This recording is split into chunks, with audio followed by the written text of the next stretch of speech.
수요일 저녁에 함께 와서 예배를 드리고 또 하나님의 전에 이렇게 모일 수 있어서 너무나 감사드리고요. 또 하나님께서 많은 은혜를 주셔서 또 돌아가시는 발걸음까지도 안전하고 행복하시기를 간절히 바랍니다. 제가 설교 말씀을 전하기 전에 먼저 짧게 제 소개를 하도록 하겠습니다.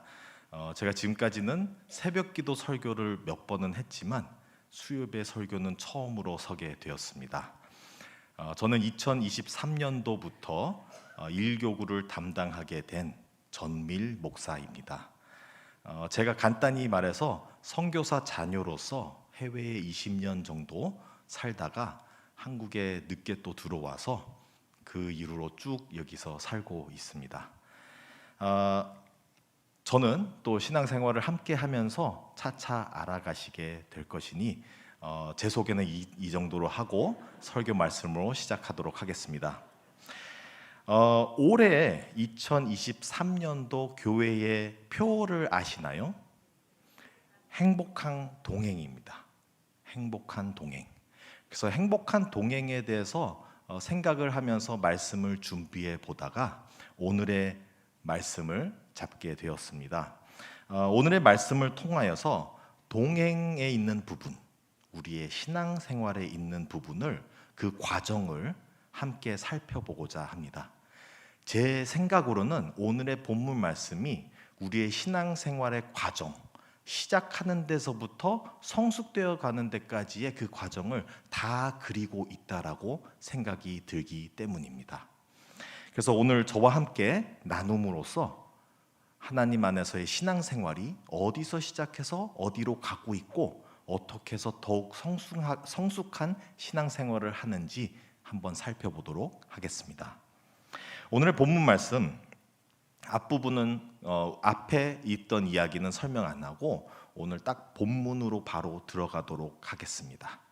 오늘 본문을 또한 많이들 아시리라고 믿으면서 하나의 예화를 시작하겠습니다. 제가 저와 여동생이 둘이 있는데 어릴 때 수영을 배울 때 아버지께서 수영을 가르쳐 주셨습니다. 우리는 키가 작아서 물 높이가 조금만 높더라도 발이 안 닿았어요. 그러면은 우리는 벽을 붙잡고 생명을 붙잡고 있는데 아버지께서 조금의 거리를 두고 깊은 데서 일로 와라고 하십니다. 그럼 우리는 이 생명의 벽을 놔두고 헤엄을 쳐 가야지만 아버지 있는 쪽으로 가게 되었습니다. 그래서 출발을 하고 벽의 안전을 놓치고 수영을 헤매면서 가고 있는데 아버지께로 다가갈수록 아버지는 뒷걸음질을 하시기 시작합니다. 그러면 우리는 바로 생각이 들죠. 당했구나. 그러면서 헤엄을 쳐 가는데 아버지는 그런 방식으로 수영을 가르쳐 주셨습니다. 그래서 헤엄을 쳐 가기 전에 우리는 다음부터는 당하지 않으려고 물어보죠. 아빠, 뒤로 안 갈 거지? 라고 하면 당연히 아버지께서는 안 갈 거라고 합니다. 근데 벽을 놔두고 가는 순간 아버지는 또 뒤로 가시기 시작합니다. 그런데 이렇게 헤엄을 쳐 가고 있을 때에 그때 당시에는 지치고 힘들지만 물을 먹지는 않습니다. 근데 물을 먹는 시기가 언제냐고 생각해 보니 두려움이 찾아올 때죠. 물 아래를 봤을 때 발이 안 닿는다는 것을 인식했을 때 그때 물을 먹기 시작하는 것입니다. 그 전까지는 헤엄치느라 바빠서 잘 모르는 것입니다. 이와 조금 비슷한 예화를 한 가지만 더 들고 가겠습니다. 여러분들 높은 곳에서 흔들 다리를 건너보신 적 있으십니까? 높은 곳에서 흔들 다리를 건너는 것은 쉬운 일은 아닙니다. 특별히 저 같은 경우도 고소공포증이 있는데 무서워합니다. 그런데 항상 반대편에서 있는 분들이 얘기를 하죠. 나만 보고 걸어와라. 그러면 실질로 그분만 보고 걸어가면 되기는 해요. 이론상. 왜냐하면 발 아래 다리가 있기 때문에, 땅이기 때문에 떨어질 위험료는 할 필요가 없는 것이죠. 근데도 불구하고 아래를 보는 순간 두려움이 확 다가오게 됩니다. 그때부터는 한 발자국도 앞으로 가지를 못하게 되는 것이죠. 제 생각에는 제가 방금 나눴던 두 가지 예화가 바로 오늘의 말씀과 같은 환경이 아닐까라고 생각을 해보게 됩니다. 오늘 베드로가 처했던 당시의 상황이 이러한 두려움이었습니다. 근데 이러한 두려움 속에서 우리는 신앙생활을 하면은 당연히 두려움이 찾아오죠. 그 과정을 한번 살펴보도록 하겠습니다. 첫 번째로는 25절의 말씀에서 이 상황을 어떻게 설명하냐면 밤이라고 하고 있습니다. 근데 이게 조금 더 정확하게 되면요, 새벽이 오기 전 시간을 얘기하고 있습니다. 그러니까 새벽이 오기 전이니까 아직 해가 뜨지 않았고 분명히 어둡다라는 것이죠. 특별히 바다가 폭풍에 밀려서 거센 바람에 흔들리고 있는 이 상황 속에서는 밤이고 어둡고 춥고 그리고 또 젖어가면서 배에 흔들리고 있고 불안함과 두려움에 있으면은 과연 앞에 무엇이 보일까요? 제 생각으로는 하나도 보이지 않을 것이라고 생각이 듭니다. 앞에 어쩌면 제 손 조금만 넘어서더라도 앞이 안 보일 수 있는 깜깜한 밤일 수가 있다라는 것입니다. 근데 이러한 거센 풍랑 속에서 이 어두운 밤을 헤매며 있는 이 제자들에게 저 멀리선가 어떤 희미한 형상이 나타나는 것이죠. 희미한 현상을 봤다라는 것 자체는 분명히 예수님께서 빛이 나지 않았을까라고 생각을 해봅니다. 왜냐? 바로 앞에 있는 것도 안 보이는데 어떻게 멀리서 걸어오는 예수님이 불이 없이는 볼 수가 있겠습니까? 근데 그러면 이 현상이 과연 가능한가라고 생각을 해봤을 때 우리가 성경 안에서만 봐도 충분히 가능하게 되어 있습니다. 왜냐하면 모세가 하나님을 만나고 왔을 때도 얼굴이 빛이 나왔고 또 예수님께서 변화산에서 있던 사건으로서도 본인이 목과 몸이 하얘졌습니다. 광채가 났다는 것이죠.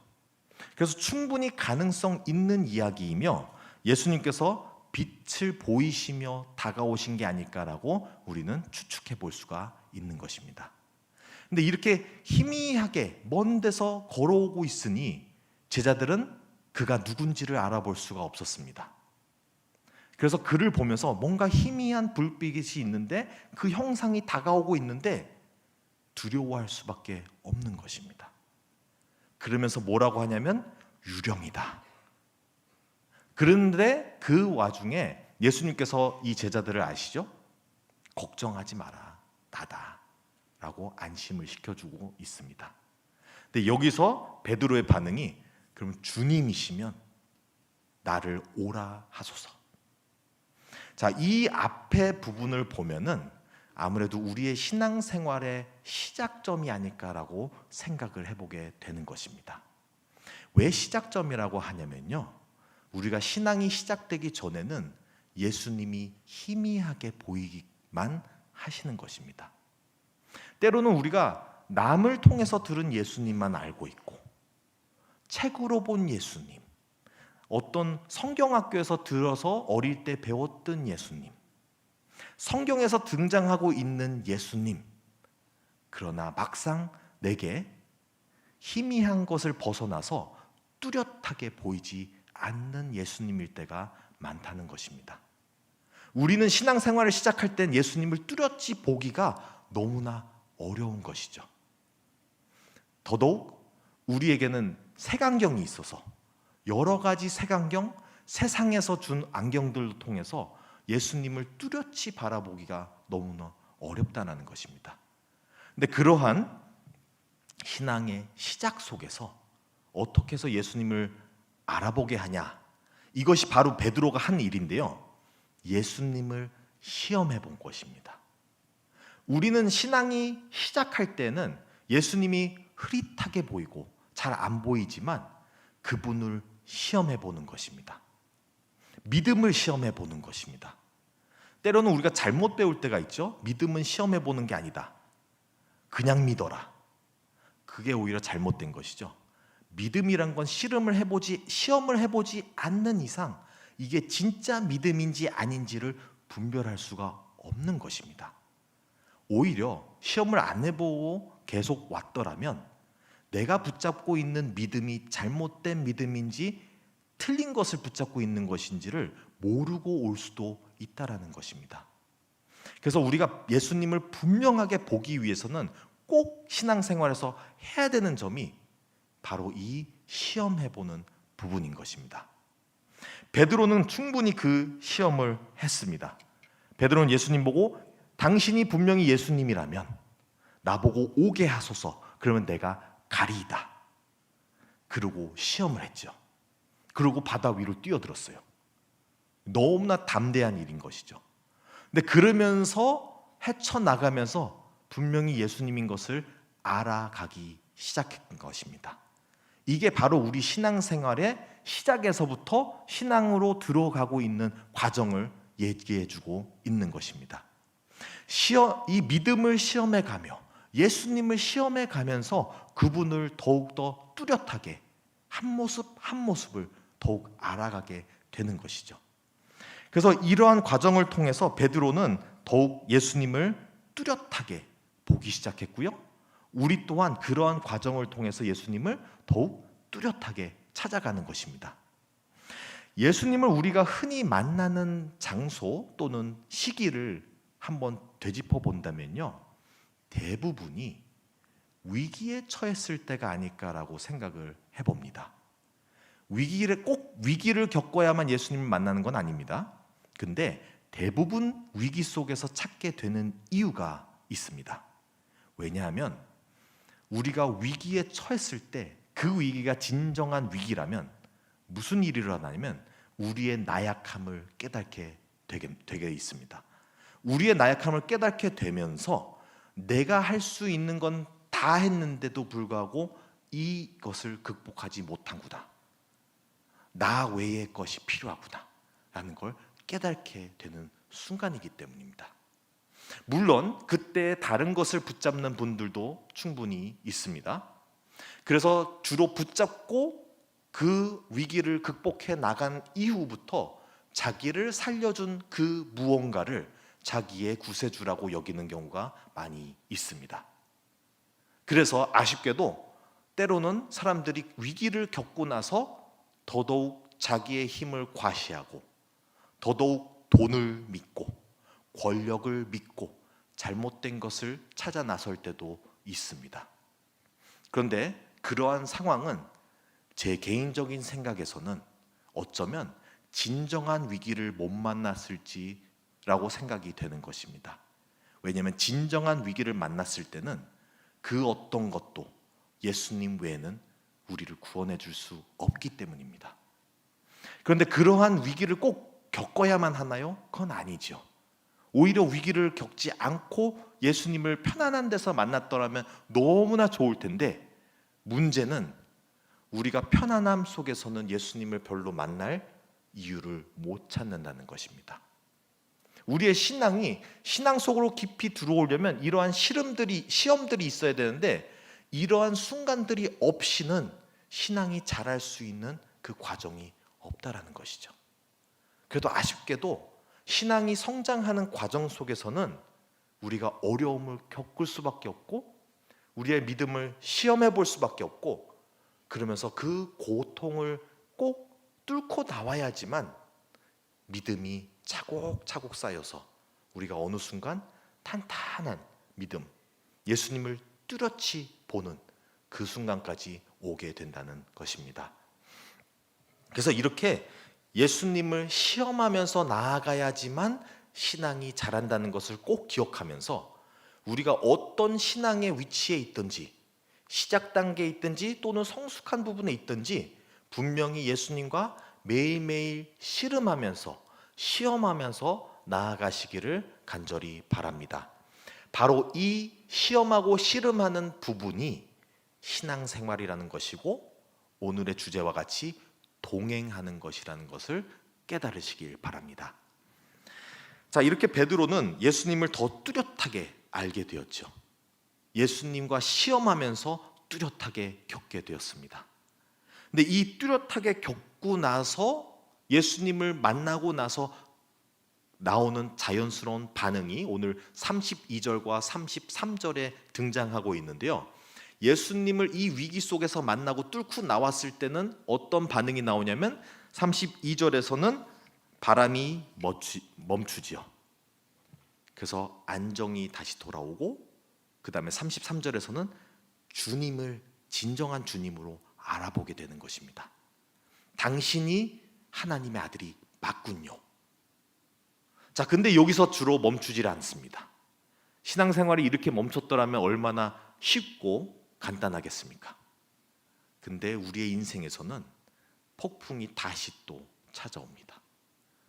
또 오고 또 오고, 너무나 힘들고 지쳐서 이제는 더 이상 못 견딜 것 같은데 또 찾아오는 것이 바로 위기와 어려움이고요. 우리는 신앙 외에는 붙잡을 것이 없다라는 것입니다. 그래서 이러한 위기 속에서 예수님을 계속 붙잡아 나가면서 신앙이 성장하게 되는 것입니다. 자, 이렇게 신앙생활은 쉬운 것이 아닙니다. 그런데 이 쉽지 않은 신앙생활을 계속 할 수밖에 없는 이유가 있습니다. 무엇이냐면요, 우리 신앙인들은 뭘 깨달아야 되냐면, 그러면 다른 방법이 있냐라는 질문을 우리는 분명하게 해봐야 하는 것입니다. 과연 다른 더 나은 방법이 있을까요?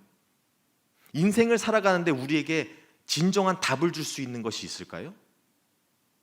우리를 인생은 이거다라고 해결을 해줄 수 있는 무언가가 있을까요? 그것을 여기저기서 찾아가지만 끝내 못 찾게 되거나, 찾았다라 하면 어디서 찾냐면 예수님 외에 없다라는 것을 맞이하게 되는 것입니다. 그래서 이 또한 찾아 나선 게 뭘까요? 이게 동행인 것이죠. 이게 씨름인 것이죠. 이게 신앙생활인 것입니다. 신앙생활을 함으로써 계속 더 믿음이 성장해 나아가고 예수님을 더욱더 뚜렷하게 만나게 되는 것입니다. 그러면서 더 역경을 이겨나가고, 다시 바람이 잠잠해지는 것을 체험하고, 또 다시 파도가 왔을 때, 더 높은 파도가 왔을 때 또 그걸 극복하고 또 다 잠잠해지고, 그러면서 더더욱 예수님을 뚜렷하게, 한 부분만 보았더라면 한 모습 한 모습이 완성되어 가면서 예수님을 완성된 모습으로, 다르게 말하면 3D라고 하죠. 완벽한 모습으로 우리가 볼 수 있게 되는 것입니다. 바로 이것이 우리의 신앙생활이고 동행하는 것입니다. 그런데 이러한 신앙생활에서 예수님만 바라보고 하는데 그 외에 답이 있을까라고 생각해 봤을 때요, 여기 계신 어르신들은 이해하실 거라고 생각합니다.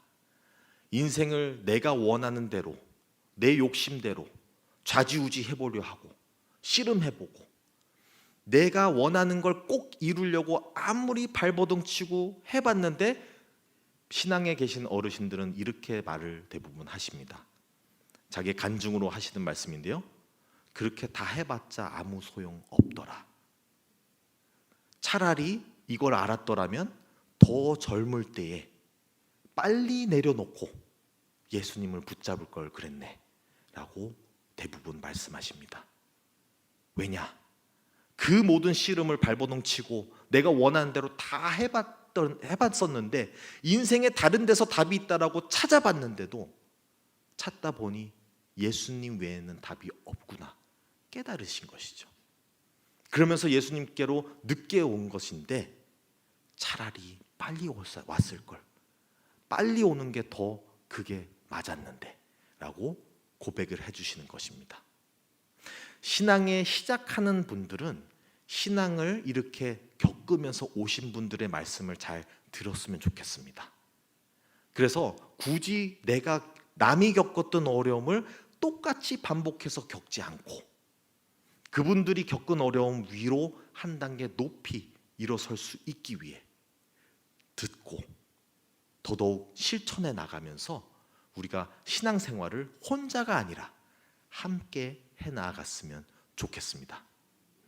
근데 이러한 부분에서 또한 베드로 모습을 보면 실수가 많지요. 예수님을 알아보고 시험해보고 뛰어들었는데 어떻게 됐나요? 결코 또 바다에 빠져요. 그러면서 꾸짖음을 당하는데 그게 뭐예요? 믿음이 얕다. 근데 여기서 우리가 베드로를 꾸짖거나 또는 실망할 이유가 없는 것이 누가 처음부터 신앙이 또는 믿음이 좋겠습니까? 다 그렇게 넘어져 가면서 배우는 것이죠. 인생에 넘어지지 않고 배우는 것은 없는 것 같습니다. 그런데 안 넘어지려고 오히려 발버둥 치면 배우는 것을 못 배울 때가 더 많을 때가 있습니다. 베드로와 같이 꾸짖음을 받으면서도 넘어지고 또 넘어지고, 솔직히 베드로는 예수님이 돌아가시기 전까지도 계속 넘어지다가 예수님이 돌아가시는 그날까지도 넘어졌어요. 그리고 예수님께서 들은 얘기가 있죠. 믿음이 연약하구나. 다 그게 우리의 이야기인 것이죠. 누가 믿음이 강하겠어요? 우리는 믿음이 다 연약할 수밖에 없는 것입니다. 근데 이러한 믿음이 연약하다고 꾸짖음을 받은 베드로를 우리는 베드로만 봐서 그렇지 배에서 내리지 않은 제자들이 더 많습니다. 그 제자들과 비교해서 본다면은 베드로의 믿음은 대단합니다. 다른 제자들은 뛰어내리지 않았어요. 생각조차도 못했죠. 다른 제자들은 자기의 목숨을 붙잡고 있었어요. 그 뭘 붙잡고 있었죠? 배를 붙잡고 있었죠. 근데 자기의 목숨을 붙잡기 위해서 예수님을 붙잡은 게 바로 베드로인 것입니다. 우리는 배에서 시험도 해보지 않고 가만히 있는다면 다른 제자들과 같이 믿음을 시험해보고 예수님을 더 뚜렷하게 볼 수 있는 것을 놓치는 것입니다. 그런데 베드로와 같이 쓰러질지라도 뛰어들고 구박받을지라도 달려가 보고 하면서 예수님을 더욱더 만나고 더욱더 가까워지는 것입니다. 바로 그 과정이 반복되면서 우리가 살아가는 신앙생활이 되지 않겠습니까? 마무리하도록 하겠습니다. 우리는 이렇게 신앙생활을 하는데 절대 쉽지가 않습니다. 쓰러지고 또 쓰러지고 구박을 받고 또 구박을 받고 믿음이 언제 성장하나 내 자신을 좌절하면서 볼 때도 있습니다.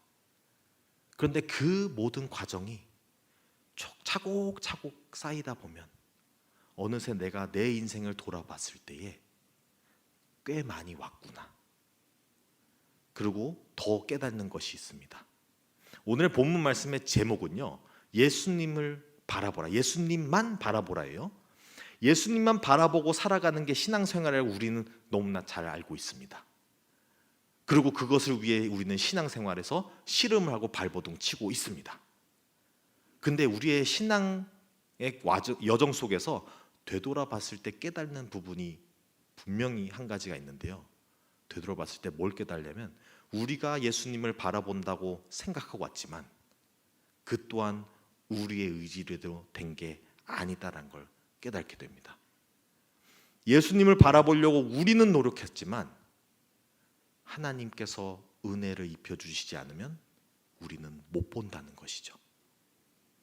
절대적으로 하나님의 은혜 때문에 우리가 이까지 왔구나를 깨닫게 되는 것이 신앙생활인 것 같습니다. 그럼으로써 더더욱 신앙생활을 할 때 우리의 힘으로만 하는 것이 아니라 은혜로 하는 것이구나 라고 깨닫게 되는 것입니다. 그래서 물론 우리의 이 말씀의 적용점이라고 한다면 예수님만 바라보고 예수님을 시험해보고 믿음을 꾸준히 시험하면서 쓰러져도 보고 다시 일어서 보고 하면서 오는 이 신앙생활이지만 진정한 적용점은 솔직히 말해서 우리가 하는 것이 아니라 오직 예수님만이 하시는 것이구나. 그것을 인정하면서 주님의 은혜를 기억하면서 나아가는 오늘 귀한 저녁이 되시기를 바랍니다. 그래서 우리는 이 어려운 신앙생활을 혼자 하는 건 아니고 함께 함으로써 올 한 해도 많은 일들이 오겠지만 그 모든 일들을 하나하나 우리가 극복해 나가면서 함께 이겨나가지만 그 모든 순간순간마다 우리를 사랑하시는 예수님이 그분의 은혜가 넘칠 것을 믿고 나아가기를 바랍니다. 기도하겠습니다. 하나님 아버지 감사드립니다. 오늘의 말씀을 통하여서 우리가 주님만을 바라보며 나아가는 것이 바로 신앙생활이라는 것을 깨닫게 되었습니다. 우리가 신앙생활의 과정을 봄으로써 시작부터 끝까지 되돌아봤을 때에 그 어느 하나도 우리가 한 것이 아니고 다 하나님이 주신 은혜라는 것을 우리가 깨닫게 되었습니다. 주님, 우리는 주님만을 붙잡고 나아갑니다. 우리를 버리지 말아 주시고 우리를 굳건히 붙잡아 주시고 올 한 해에 있을 많은 일들 가운데도 하나님의 은혜가 넘치도록 부어지기를 간절히 소망합니다. 주님, 이 모든 말씀을 우리 주 예수 그리스도의 이름으로 기도드립니다. 아멘.